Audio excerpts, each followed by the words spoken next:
Why don't they write Allah and then bracket God? They only write God and leave it.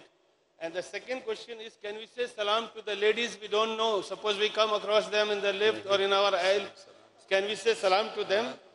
And the third question is... Whoa, wait! Let's find out if I know that one.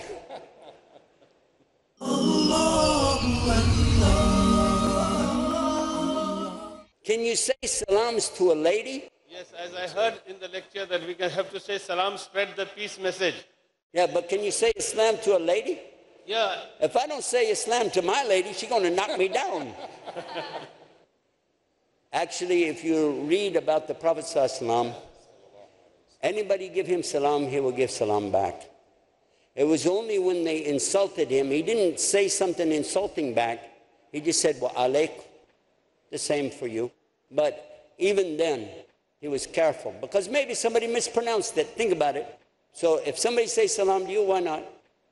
And as far as the lady goes, I don't understand what would be the difference. If she says salam, you say salam. If you pass by somebody, you say salam. Okay, I'm sorry.